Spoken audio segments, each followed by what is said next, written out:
This show is a proud member of the Retirement Podcast Network. Are you ready to get answers to some big retirement questions? Questions like, what role does the equity in my home play in my retirement plan? Why on earth would I do Roth conversions just to help mitigate taxes for my kids when they inherit my retirement accounts? Are closed-end funds a good investment? And how do I properly evaluate pension versus lump sum decisions? Welcome to the Stay Wealthy Podcast. I'm your host, Taylor Schulte, and today I'm answering these questions and more with my good friend, Roger Whitney. I'm also providing an update on the Retirement Podcast Network and what we've done with all of the feedback collected from our listeners. To view the research and articles supporting today's episode, just head over to youstaywealthy.com/222. Two things before we get started answering questions. Number one is a warning to you. And number two is I want to hear what's going on with our Retirement Podcast Network. So number one, the warning is I started golf lessons again for our trip in November. Oh, boy. And they're going to stick this time. I'm committed to doing the work, although I really showed up last year. So just FYI on that. And number two, what's going on at our Retirement Podcast Network that we've been iterating on? You're the mastermind of a lot of things there. Yeah, I'm glad you brought it up, actually. Yeah, I think we touched on it briefly here on the show. I don't know what it was, a couple months ago, and kind of talked about the genesis of the Retirement Podcast Network and kind of our vision for it. And interestingly enough, and I think this happens a lot in the business world, you kind of pivot based on feedback that you get from your customers or your people, or your followers, your audience. What we learned really quickly is that all of you guys, all of our listeners, my respective show and yours, are really enjoying our weekly email that we're sending out. So as part of the Retirement Podcast Network, we send out a weekly email called RPN Weekly. Every single week on Fridays, we send this email out, and it includes 5 of our favorite articles that we read that week that have something to do with retirement planning, investing, tax planning. We're scouring the internet. We're reading all these articles all week long, and we're choosing the best 5.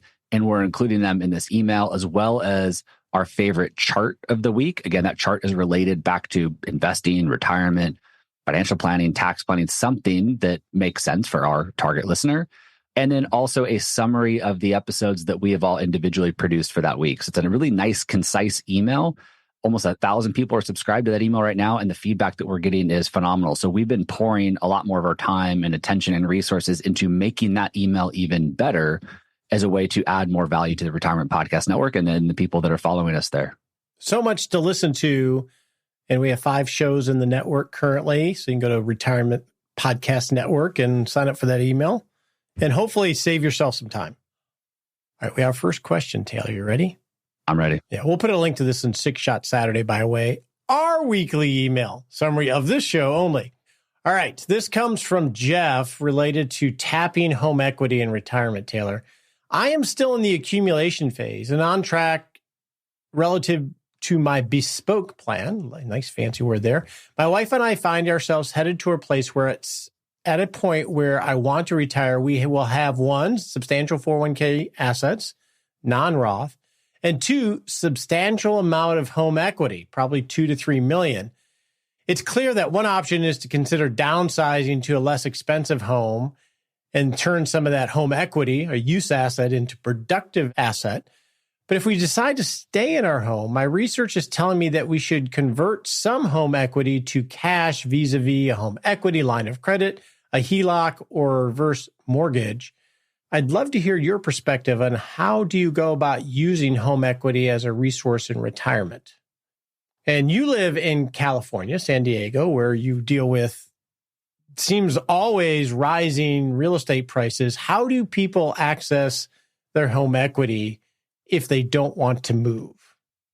Yeah, there is a lot to unpack here. Now, we do run into some interesting scenarios out here where there are people in California with most of their money tied up in their home, which is an illiquid asset. So they are faced with some decisions in many cases where they do need to either sell the house and downsize or find a way to get cash out. This is a really huge topic, Roger, and we don't have all the relevant information here. This person is asking some really good questions about kind of order of operations and what to think about here.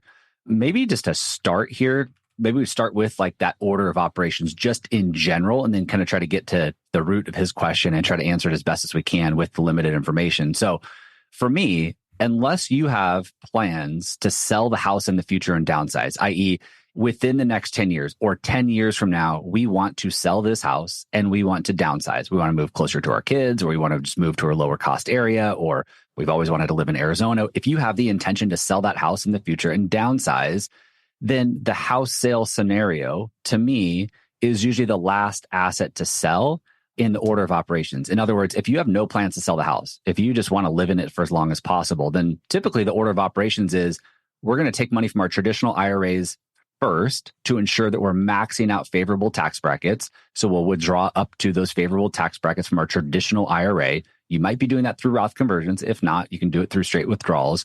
Then from there, I want to look at our taxable brokerage accounts where those more friendly capital gains exist. And then third, that Roth IRA, if we have a Roth IRA bucket, we want that to grow as long as possible. So that would be third on the list.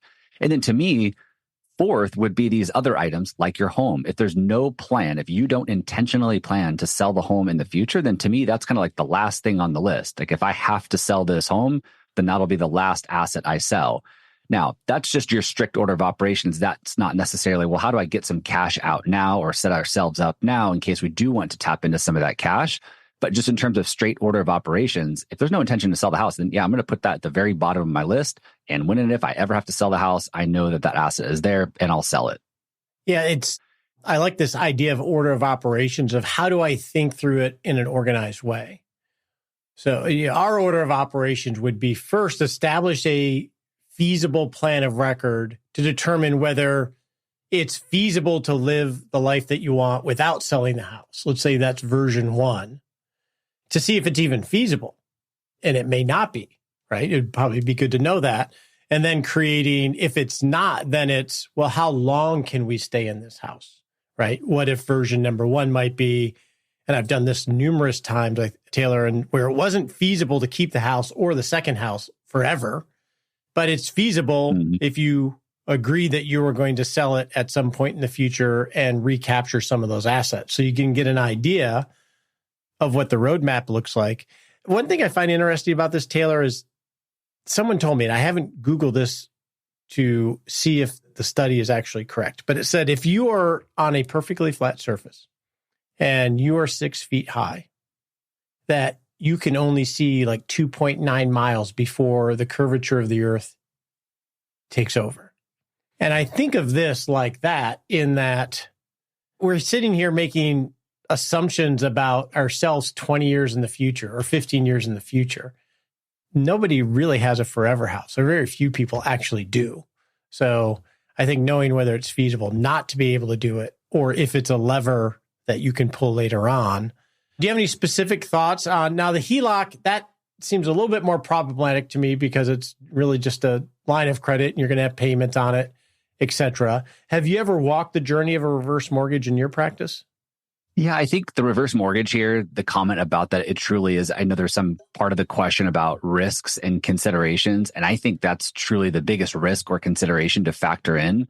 Maybe before we go there, I just want to share that if you have an intention to sell your house, or you realize, hey, we do need to sell this house 10 years from now to help fund retirement expenses. I know part of his question is like, what assumptions should I be using? I'm not sure exactly where he was coming from with saying, what assumptions should I use? But just for whatever it's worth, we typically use a 4% growth rate for residential real estate, which is the long-term historical average, at least before the last couple of years where real estate went crazy. So if you are going to model something out, hey, in 10 years, we're going to sell the house, I might use a conservative growth rate, like 3 or 4% on that asset. Then I want to figure out my cost basis and ultimately end up with what's my tax bill going to be after the sale of this house, factor in real estate agent fees as well. But essentially, what am I going to walk away with 10 years from now if I sold this house?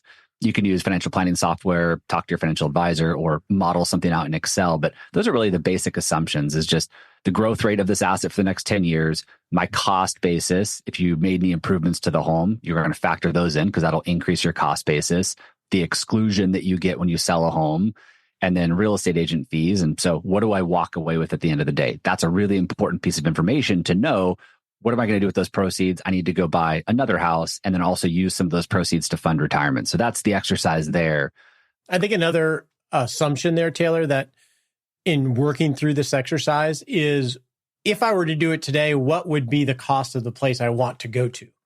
Because many times it's not near as downsizing as you think it is, just because depending on your local real estate market. So getting an idea of what the cost of the place that you want to go to today, because the delta might not be as large as you think. Yeah, that's a really good point. And especially if you've owned your home for a long time and there's a lot of capital gains in there, you might have a much larger tax bill than you thought. And what you walk away with at the end of the day might not be as much as you had initially hoped. So I think that's a really important piece of information. I think what he's really getting at is like, I don't necessarily want to model the sale of my home, but I just want to be prepared in case I ever do want to tap into that equity, which has led him to this reverse mortgage question or some sort of a loan that I can tap into. In short, for us, and I know there's some academics out there that talk about using reverse mortgages to create retirement income. For us, reverse mortgages are typically like your last ditch option. Like I've tapped everything in my last option because I want to stay in my house. I do not want to leave my house. The last option is reverse mortgage the house. Now, most of our clients, all of our clients, do not proactively go and get a reverse mortgage now for a few reasons. One, the application process is long and painful. You now have to go through counseling to ensure that a reverse mortgage makes sense for you. And then the big kicker is the origination fees for these reverse mortgages can be as high as like $40,000, somewhere between $20,000 and $40,000. This could change a little bit state by state, but it's expensive to set these things up. So unless you absolutely need this thing, most people don't want to go through all those hoops and then write a check for $20,000, $30,000, $40,000 on something that they may or may not need. I like to highlight that this is a loan. Don't kid yourself here. Like you are getting a loan. A reverse mortgage is a loan. And so unless you need to go and establish a loan to borrow from yourself or borrow from the bank, it's not really the most prudent option. Maybe the last thing that steers people away from reverse mortgage, and again, he asked about risks and considerations, your reverse mortgage will mature if you're away from the property for more than 6 months for non-medical reasons, and then more than 12 months if you're in a medical facility. So if you have a medical event that requires you to be in assisted living for a year, well, then say goodbye to your reverse mortgage and then hope that you still have enough equity in the house to avoid a foreclosure situation. So there's a lot of little nuances there that typically spook people away, especially those who are in really good financial positions. Really kind of scares them away from doing a reverse mortgage. So I'm not sure that that's the solution here, especially since this person said, I have a substantial amount of money in 401k assets and a substantial amount of money in my home. It doesn't sound like there's like huge income need here from these assets. Yeah, and I think that's build that feasible plan of record first to know if it's even something you need to think about pulling. We'll get into reverse mortgages. We'll have to do a whole episode on it because there are a lot of nuances. I've walked this journey with one client, and to almost do the traditional mortgage or a reverse mortgage of sorts. And we chose not to do the mortgage. So there's some places for innovation here. Okay, yeah. That was a long one. Now I got a short one. And this comes from Thaddeus. Roger, looking for clarification. My mother passed away in December 2019, but we did not inherit her IRA until March of 2020.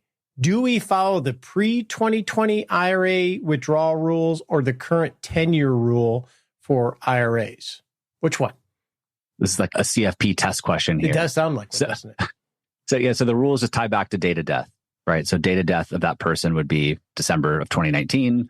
So you would use the pre-2020 IRA rules for this situation. So everything ties back to date of death, whatever's on the death certificate.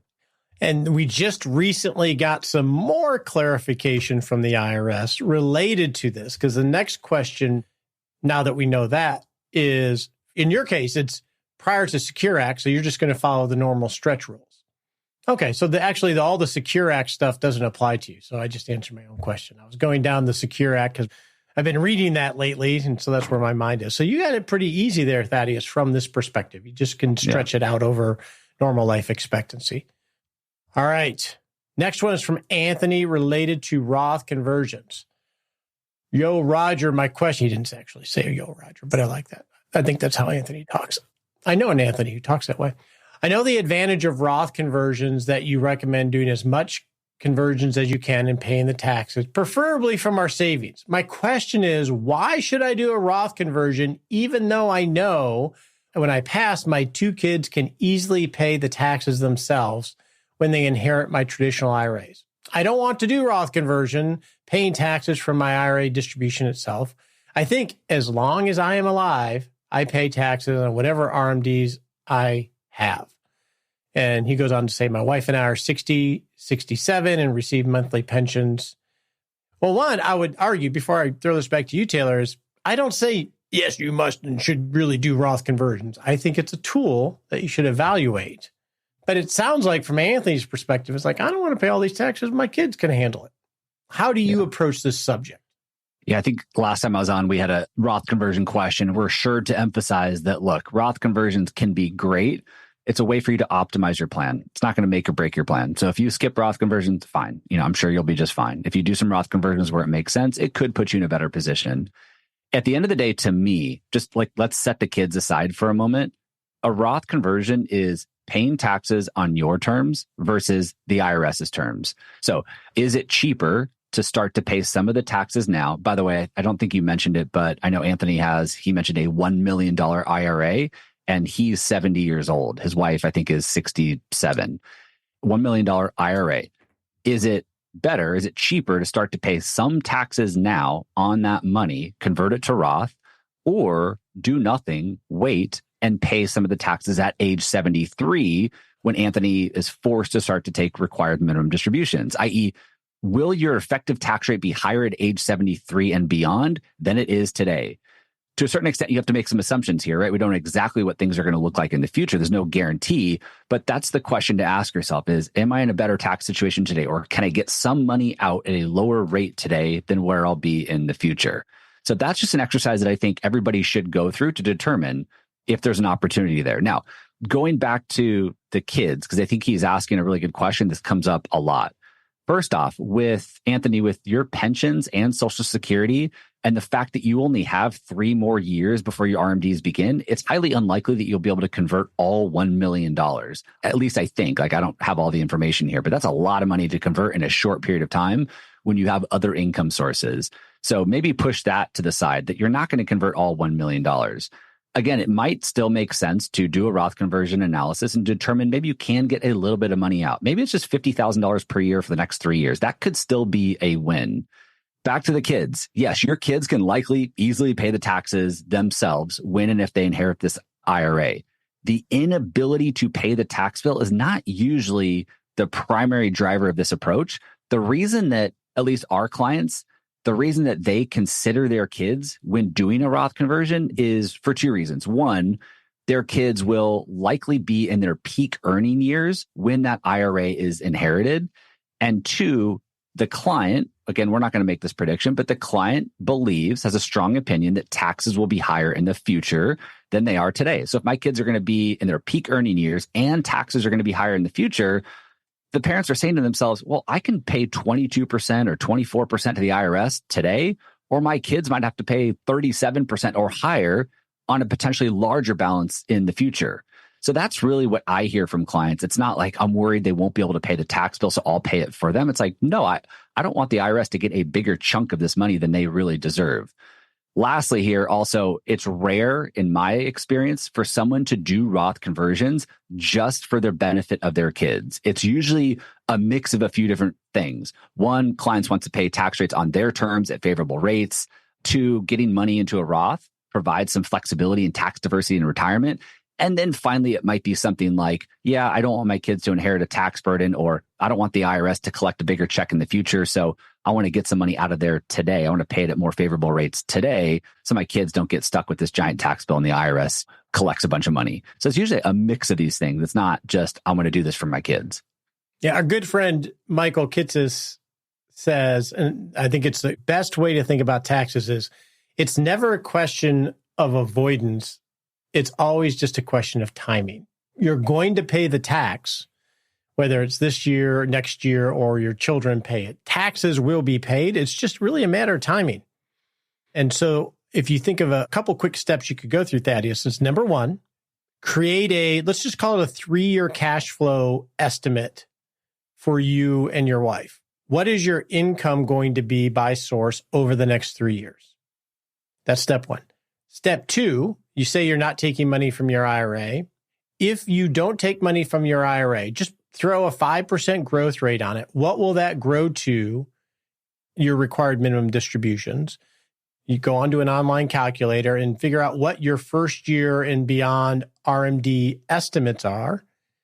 Now, that's going to be income that you're going to be forced to take out that will be added to your other income sources, and see, as Taylor was saying, does this move me from the 12% to the 22%, or from the 22 to the 24, or whatever they are after 2026? And like you were saying, Taylor, do I have the opportunity of taking $20,000 and paying 12% this year, rather than waiting and paying 23 or 24 or whatever it is? That's really the low-hanging fruit on all of this, is give me a burger today rather than 2 tomorrow. I know I can pay 12% on some portion of it, and maybe there isn't any opportunity. So that's usually a more healthy way to approach this. That's well said. It is a timing decision. Another one of our mutual friends says, hey, we want to pay the IRS their fair share. We just don't want to leave them a tip, right? So let's not just be lazy here and do nothing, or I don't want to pay this tax bill for my kids, right? And just not do anything. And then all of a sudden, like, you are leaving the IRS a tip. The IRS is winning in this situation. So be proactive, crunch the numbers, make an educated and informed decision. And yes, we don't know the future. So to a large extent, we are making educated assumptions here to try and make the best decision possible for us and our financial plan. Okay, you said other mutual friend. I don't know who this person is. I want to confirm that I'm actually friends with them. Who is this? I'll tell you offline. Okay. I'm assuming my friend. Okay. Our last question, Taylor, is from Brent. My question is as follows. My wife has been a teacher for 31 years. She plans to retire in 3 years at age 58. When she started teaching all these years ago, we fell for the sales pitch and opened a variable annuity for her.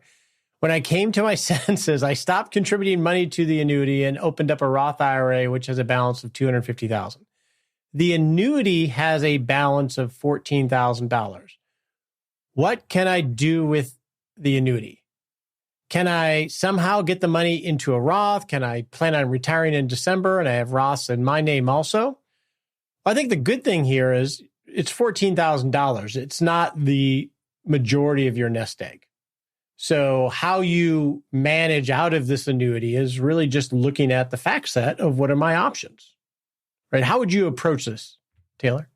Yeah, I was almost wondering if there was a typo in the question. Like, it's a really good question about the annuity and what do I do with this thing? But, it's only $14,000. I don't want to make assumptions here about what that $14,000 means to this person, this couple. But yeah, the balance, at least in compared to the other 250 that's been saved, it's relatively small. So even if you paid the taxes and paid whatever penalty, you're still walking away with some money there that maybe doesn't require a large analysis. However, let's say that 14 grand means a lot to you. You want to make the smartest decision you can with that $14,000. One is just understanding if there's any surrender fees on this annuity. So most annuities have some sort of surrender period. You need to wait 7 years or 10 years before you can liquidate it without penalty or move it without penalty. So you might just want to understand what those surrender fees are when that schedule ends. Maybe it's already ended. It sounds like you did this quite a while ago. And then from there, it is pretty simple. He didn't share what type of account the annuity is held in. Annuities can be held in retirement accounts, IRAs, they can be held outside of retirement accounts and just your traditional brokerage accounts or in the name of a trust. But let's just assume that it's a pre-tax IRA account type. So if the annuity is out of surrender, there's no more fees, that $14,000 is yours to do something with. Well, you can just move it to another pre-tax traditional IRA and invest it how you see fit. Maybe do some Roth conversion, since he mentioned trying to get it into a Roth. You could also move it to another annuity if annuity seems to be fitting for you. But once you're out of surrender, you can kind of do whatever you want with it. You could just treat it like any other account type, any other traditional IRA that you might have. So there's a few things to maybe understand there to ensure that you're not surprised by fees or penalties. But it is pretty simple once the annuity is out of surrender. And I think a key to this is thinking through it in an organized way, rather than, obviously, you're not an annuity fan from your experience, just with the verbiage that you used in your question. No, him. Oh, him, yeah. The gentleman, yes. But you also want to make sure that you're not giving up a valuable benefit that you're not even aware of, that you might not recreate. So similar to Taylor, have a feasible plan and just think about this as a financial asset. Table stakes is have a feasible plan. This is a tactical decision of what do I do with this one piece of my financial assets in the context of the bigger plan of what's important to you. And then when you're looking at this annuity, is it in a surrender charge? What are the costs? What are potential benefits that were in there that you may not even realize were in there because you've had it for so long? That could be a long-term care benefit. It could be an accelerated death benefit. It could be, you just know. It doesn't matter whether you like it or not. Just know what they are. And then once you have that information, what are the options? I could buy another annuity, and maybe there are better annuities that have things that you care about now. Long-term care with limited underwriting, perhaps. Or you could turn it into cash. If you turn it into cash, is it an IRA? So just think through it like a decision tree will help you get to your best judgment, because there's likely not going to be a slam dunk answer. And that's true for most things. Yeah, I think that's really well said. I should have mentioned that every annuity is different, right? So it might be called a, let's say, variable annuity, but every variable annuity is different. Even variable annuities at these insurance companies that have the same name actually are different. They roll out different variable annuities under the same name all year long with different ID numbers. So anytime we're dealing with an annuity, new client comes on board, we call the insurance company directly, and we're on the phone with that annuity company for at least 30 minutes, asking them a lot of questions about that specific product and learning as much as possible about that specific product to then decide how are we going to move forward with this annuity. So not all annuities are the same. Be very careful. And I think you listed out some great questions and things to understand to know how you want to move forward with this bucket of money. Yeah, it's like wine that way. It could be the exact same name, but a different vintage year to year. Right? Yeah, that's a really good analogy, actually. Thank you. All right, I'm going to throw a curveball at you. Here's another one. Actually, this was asked in the Rock Retirement Club, and I promised I would ask it on the show. A good friend asked me to read a book, and I don't really want to mention the title of the book, by a former financial advisor promoting actively trading in closed-end funds to enjoy large and growing distributions during retirement. And then, do you have any thoughts on a few closed-end funds? And they gave me a couple symbols. So the symbols they gave me were essentially equity, dividend equity portfolio in the structure of a closed-end fund. Not the traditional fixed income closed-end funds that we talked about. But I think the two key questions here are, one, closed-end funds, good or bad, or worthwhile investments, and two, really what the guy was promoting, which is actively trading closed-end funds to capture dividends and be protected in all markets, was somewhat of the pitch when I went and checked out the book. And I don't want to recommend it because I think it's hoo-ha. But I wanted to talk about one. Let's talk about actively trading in terms of getting growing distributions in retirement. Is that a good strategy? And what are some of the maybe advantages or disadvantages in your mind? Well, it's timely. I just did a whole 4-part series on dividend investing on the Stay Wealthy Retirement Show this last month. I cover everything you could possibly imagine on dividends and dividend investing, and kind of exploring a lot of these concepts and what I would call myths that are out there about chasing yield or chasing investments that kind of promise these distributions. So if you want to learn more, go there and listen. Pushing aside the investment product, right? Closed-end fund versus ETF versus mutual fund versus separately managed account, whatever, like push the product type aside. Your retirement needs and goals, your income needs, your retirement timing, your needs and goals should drive how you invest your money based on what I need, based on what I'm going for, what my goals are. Here's how I need to invest my money. From there, then determine, okay, what's the best way to go and implement this investment portfolio? It might be closed-end funds, it might be mutual funds, it might be ETFs, it might be a mix of all these things. At the end of the day, when it comes to choosing investments for yield, you get in the situation where you end up taking a lot more risk than you probably think. And I think the simplest way to frame this is the global stock market. So US stocks and international stocks, the global stock market, the current yield of the entire global stock market right now is like about 3%.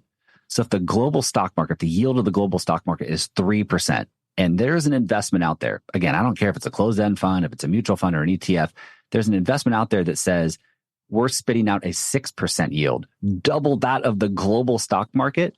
All you need to tell yourself is, I'm taking more risk than the global stock market to go and get that 6% yield. That 6% yield just doesn't come out of nowhere. You don't just get like more yield for the same amount of risk. There's more yield there for a reason. That portfolio, that closed-end fund contains junkier companies that are paying higher yields. So you need to accept more risk by getting that higher yield. So I don't really care so much that it's a closed-end fund, although closed-end funds certainly have some issues. I just care about like the luring of investors into these products that on the surface appear like they're great solutions, but these investors not really realizing how much risk they're taking by buying these investments. So I would just be very, very, very careful. And hopefully that illustrates just really simply how to think about the risk when buying some of these funds. Yeah. One thought on how we think about dividends, but I want to question and perhaps a pushback on something you said is thinking about the dividend yield. I mean, dividends are nice, right? It's nice to get paid. The price will go down by the amount of the dividend. But behind income strategies is that we think of retirement planning like our parents did, that we're going to live off interest rather than thinking in a total return strategy. So I think the idea of just living off the income a portfolio throws off for 99% of us, that's not going to work. And it can lead you down some of these strategies where a more thoughtful retirement process can help you. But I wanted to question you on the junkie company comment. I think of companies have free cash flow, right? They have to decide what to do with it. They can reinvest it in the company. They can buy back stock, which is more popular than ever, or they can distribute to the owners. And there's obviously more options, but those are the main three. Not all companies that decide to pay back a portion of their free cash flow or profits to the owners are junky. The ones that the higher the yields, the more aggressive they might be. But I don't know if it's always. Absolutely. It's certainly not always. Maybe we'll back up and we'll say one of the common reasons that companies pay a dividend is to show potential investors that they're healthy. They're so healthy that they have some excess profits that they can share with you, right? They don't need that money to fuel the future growth of the business. We're doing so well that we can share some of these profits with you, our investors. Now, it's not necessarily like true. There's just because they pay a dividend doesn't mean they're healthy, but that's kind of what they're signaling to investors is that they have some excess cash. They're healthy. Therefore, you should invest in them. The other thing to note is most companies pay a dividend. I think it's like 75% of all US companies, they pay some sort of a dividend. It may not be 6%. It might be 1%. It might be 3% or 2%, but most companies do pay a dividend. So yes, there are great companies that pay dividends. To your point about looking at the total return of your investment versus just the yield, that's the important part. You've got a great company like, I'll pick on AT&T, for example. AT&T has long paid a nice dividend. But if you look at the total return, and I haven't looked at AT&T specifically, but most of these great dividend paying kind of blue chip stocks. AT&T is about 6%. They're in my doghouse because they've released all my information, but they're about 6% right now. If you look, I haven't looked at the total return chart, but most of these kind of like blue chip, stable dividend paying stocks, you look at the total return compared to just the S&P 500, and they significantly outperform even with the dividends included. So yeah, it's a stable company that spits out a nice dividend, but on a total return basis, your investment returns are significantly lower than just owning the global stock market. And so, no, not a junky company, but you should expect lower returns from these dividend yielding or high dividend yielding securities.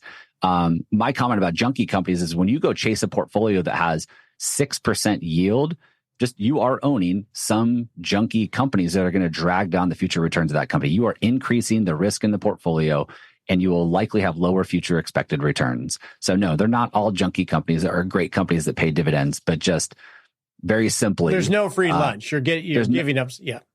I'll check out your series. I didn't realize you did that. The other part of this question, Taylor, which I have a big issue with, is this idea that there's a trading strategy that's active in trading these instruments or any instruments that can somehow participate in the upside and protect you in the downside, which is what this book is arguing and, well, I'll say promoting. I think that is a recipe for disaster in that it's all about the execution, not just now, but consistently. I think that's a recipe for disaster for someone to try to go into retirement thinking they're going to have a trading strategy to pay for their life for the next 20, 30 years. Yeah, I think we're in agreement there. Actively trading. I mean, again, all the data is out there, all the research is out there that actively traded investment products, largely underperform just your passive, low cost, simple solutions. So it all sounds good. The marketing sounds great, but you should expect lower future returns from that product that's actively trading things. Now, you might get lucky and choose the right manager at the right time, and it happens to work out. But on average, over long periods of time, these actively traded strategies typically underperform. Now, I will say some of these, they are very good strategies run by incredibly smart people. And it's not that the strategy is bad, but these actively traded strategies cost more money than your low cost kind of passive plain vanilla solutions.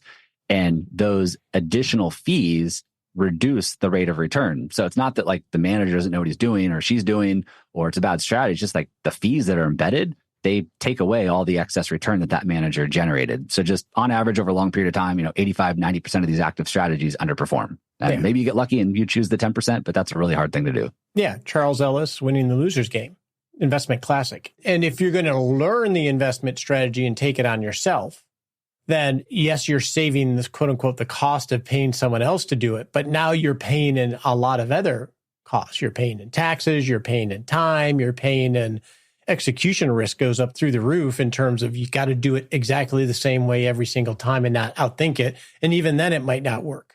And even if it has a bad period, you have to stick with it, even if it was a valid strategy in the first place. So it sort of sets you up for a lot of future difficult decisions.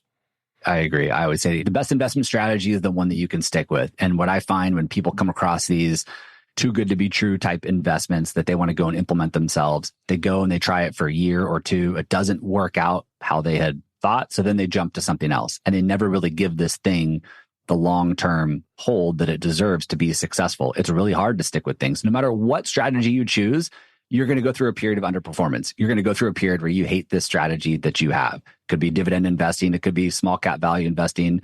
Could be this closed-end fund, actively managed strategy. It's going to go through difficult time periods, but you have to stick with it. You need to own it for a long period of time. And that's really challenging to do on your own. And I think you brought up the real point, which is like, is that really how you want to spend your time in retirement? Day trading, actively managed closed-end funds? Like most people would say no. I don't. So I'm going to check out your dividend series on Stay Wealthy Retirement Podcast. Didn't realize that you did that. That's awesome. Thanks for hanging out with me, buddy. For what it's worth, I did see one other question come through. Did I miss one? Okay. You read the question.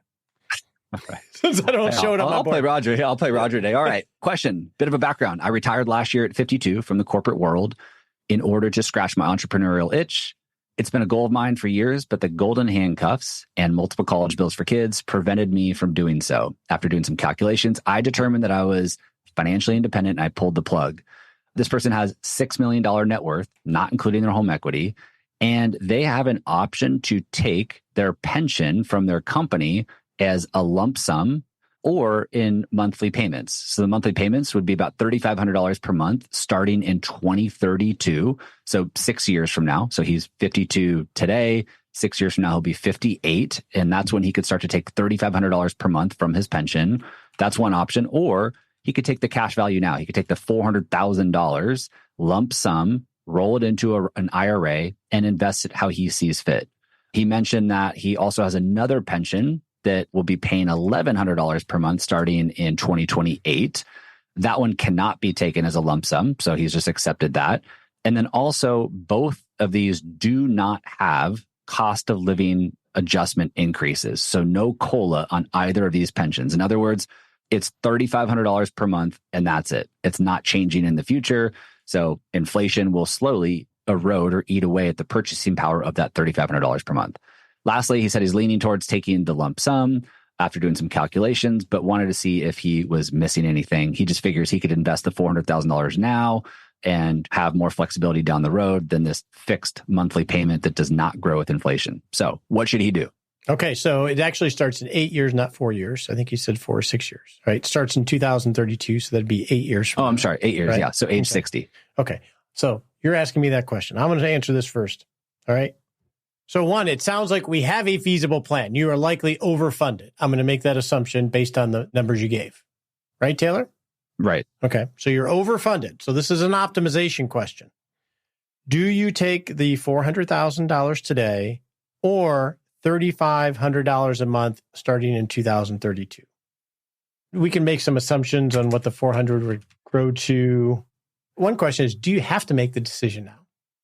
Some pensions will allow you to defer that decision. And sometimes the pension amount in terms of the monthly income could grow by deferring it.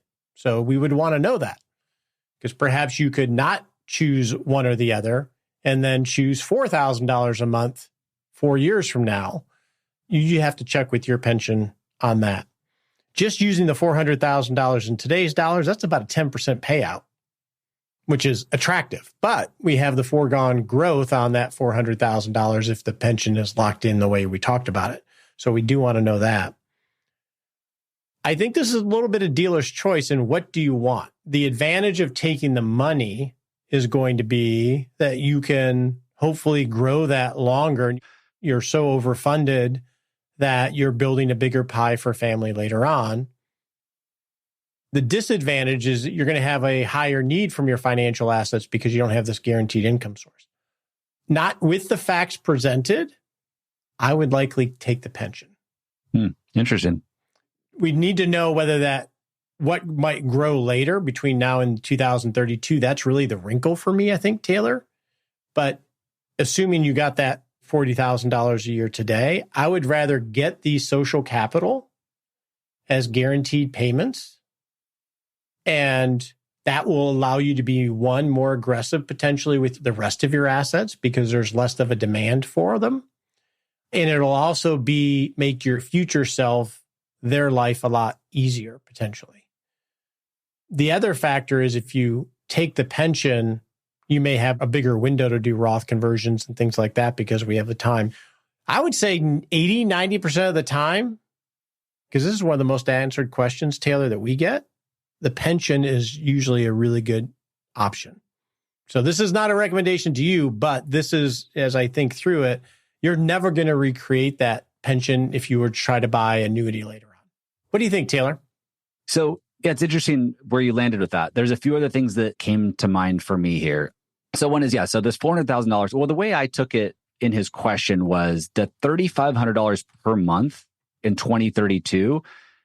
To me, I took it as like he already has that number from the company that if he waits until 2032, that's going to be the amount. So that's the way I read it. So it's I can take the $400,000 now or wait and get $3,500 per month 8 years from now. So the first part for me is, okay, I take the $400,000 now and I invest it. So what's that going to grow to 8 years from now? I'm just going to make a number up and say it's $550,000. $590, pretty good. $590. Yes. So conservatively, again, let's just say $400,000 turns into $450,000 conservatively at the end of 8 years. $3,500 per month divided by that $550,000 is getting close to like a 7-8% distribution rate. On the surface, that sounds pretty darn good, right? We all know the 4% rule. So this pension company is basically saying, we'll pay you 7 or 8%. I don't calculate the numbers in front of me here, but we're paying you 7 to 8%. That sounds pretty enticing. However, there's no COLA increases. So it sounds good today, and this is pretty typical with pensions that don't have COLAs. It sounds good today, but inflation is going to start eroding at your purchasing power. $3,500 a month, 10 years from now is not the same as it is today. So the math is all making sense to me. The other thing, the COLA is a big one for me. If there's no COLA, I'd say 99% of the time, the client's not taking the pension. They're going to roll the money over. Interesting. We're very different on that one. Yeah. Well, here's the bigger kicker for me, and we don't know this information. He did mention kids' college bills. I know he has kids. So he seems like he's very well taken care of financially, that he's oversaved for retirement. So what are his intentions and goals for his heirs, his kids? If he takes the pension and he passes away, that money's gone, right? The kids don't inherit that pension. If he takes the $400K and invests it how he sees fit and grows that $400,000 to $1 million by the end of life, his kids now inherit $1 million. So I think that's an important consideration here is, what does this bucket of money mean to you and your legacy goals? And then second to that, again, there's a lot more to understand here, but I'm not sure if he's married. I know he has kids, but I don't know if he's still married or not. And how his wife plays into all this as well. There's some different pension options, spousal benefits. Also, sometimes you run into, let's say he plans on taking the pension 8 years from now. In some cases, if he passes away before that pension begins, it's gone. If he doesn't make his election and start that pension and he passes away, that whole bucket of money is gone. She doesn't get the $400,000. She doesn't get the pension. So it's not until he starts to take that pension income, and if he elects an option that includes a spousal benefit, that she would be entitled to it. So that's something to factor in as well, is how does my spouse and the benefits from my spouse play into this decision? And we just don't have enough information there. So a few more things to consider, but the lack of a COLA is a real big one for me, especially since like he doesn't really sound like he doesn't really need this income. Is it better just to take the money and grow it yourself? Yeah, I think the key thing is $6 million net worth likely doesn't need the income. Lack of COLA doesn't bother me near as much as it does you. Now, this is interesting because I think Taylor is one of the smartest retirement planners I know. And I try to be. And we have some differing views on approaching this. And it goes back to sort of that annuity question is, and this is frustrating for you, it's frustrating for us, is almost all of these questions become our judgment calls based on financial numbers, but also personal preference. And that's okay. Although that is frustrating, it'd be great to have clarity. So when you're dealing with judgment calls is have all the information so we understand exactly how the pension works, what your feasible plan of record is, so you can work through it in an organized way to make a judgment call that you can at least feel confident that you didn't wing it. Thanks for grabbing that question, Taylor. Sorry, there's one more thing that we totally glossed over here. What's that? Taxes. So if he takes a pension at age 60, he's essentially triggering a tax bill. And again, we're making an assumption that his financial situation, like he's oversaved for retirement. He doesn't need this money. He doesn't need this income. Yet he's taking this income and creating a tax bill that he doesn't really need. Now, I don't know enough about his situation. Maybe that tax bill is not a big deal. But if you take the pension, you're also accepting a tax bill on income that sounds like you don't need at that time. If you instead rolled that money over to an IRA at age 60, well, you would do it today, but you would have from today until age 75 to deal with the tax bill. So you would have more control over the timing of your taxes by rolling it into the IRA and dealing with it either through Roth conversions on your terms between now and age 75, or maybe RMDs at age 75 and beyond are more tax efficient for you than clipping $3,500 per month today, starting at age 60, 15 years ahead of RMDs. So 15 years of income that you don't need. Again, I don't know what that does to his tax situation, but that's a really important piece of this puzzle. See, we could banter around this all day. Then I'm thinking, qualified charitable distributions when you hit age 70. This is what we do for a living. Taylor, thanks for hanging out with me today and thinking thoughtfully on, my words are funny today, thinking with me on helping people take little baby steps to get to judgments they're comfortable with. I appreciate it. This podcast is for informational and entertainment purposes only and should not be relied upon as a basis for investment decisions. This podcast is not engaged in rendering legal, financial, or other professional services.